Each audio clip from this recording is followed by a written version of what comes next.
Barcelona finds themselves third on the La Liga lock at the moment, and I know there's alarm bells going off and also panic stations for Barcelona fans, but I think it's really the opposite. We should not be panicking just as yet, because I think we are still doing a lot of things great.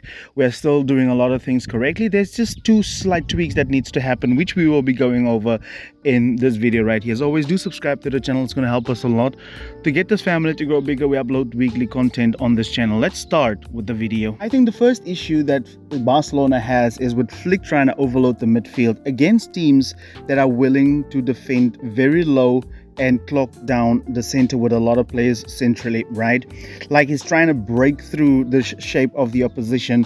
When you have the likes of Atletico Madrid, they are willing to do whatever it takes to be able to clock down the center so that Barcelona don't go through here. We are trying to constantly penetrate centrally when teams are obviously wanting us to do that, right?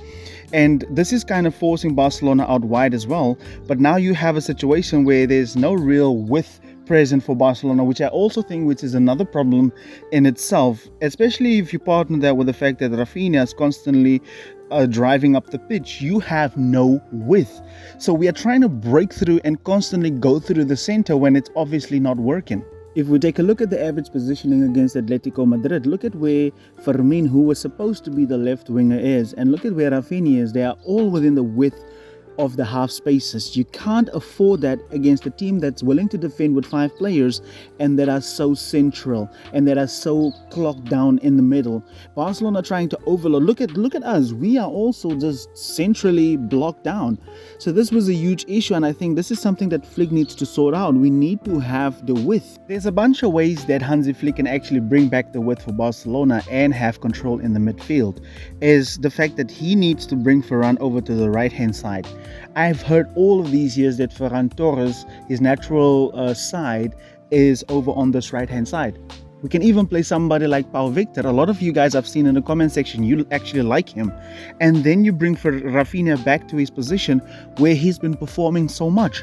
I do not think Rafinha is dangerous enough in one-on-one situations over on the right hand side. So bring Ferran Torres on, and then you actually bring Rafinha over to the left hand side where he has been performing. Have you noticed there's been a decline in Rafinha's goal situations, goal contributions since he's been playing on this right hand side? That's not because of Lamine Yamal. That's because he's much more comfortable at receiving, and he's much more like a number 10.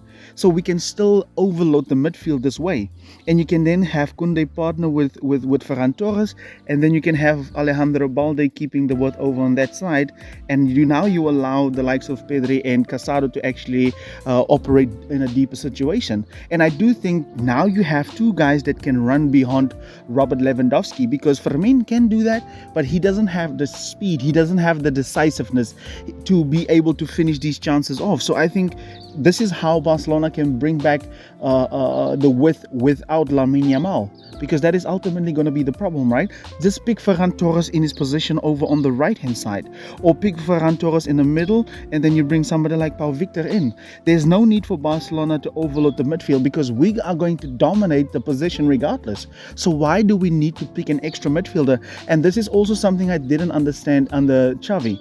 So yeah, bring Ferran Torres back, and let me know what you guys think Flick should do to bring back the width. The other issue for me, I think, is there's been a lot of isolation between Casado and Pedri lately.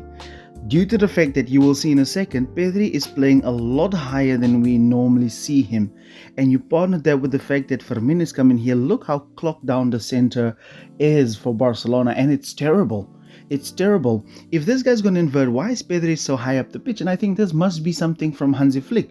You would ultimately want Pedri to be in these deeper areas and let Balde go forward. The same with Casado dropping deep, and you want these two to connect with each other constantly, operating as a double pivot. And I think that is a huge problem, because Pedri is now playing up high up the pitch, and I think a lot of you can agree that Pedri is not that effective higher up the pitch, right? So there's a lot of isolation between these two in terms of the ball progression, and there's not that partnership lately for Barcelona.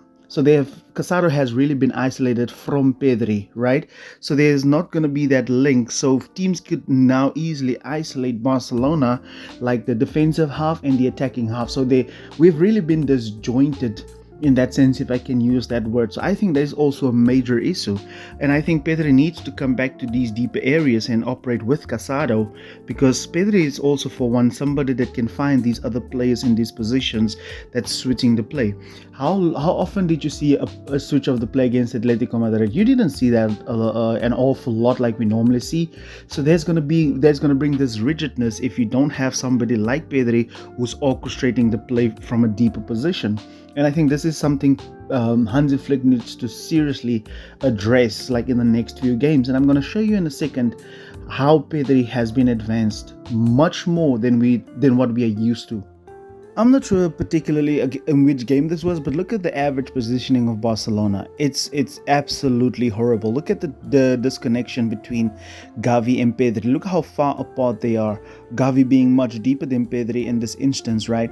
And then you see the likes of Pablo Torre, you see Fermín playing as the number 10.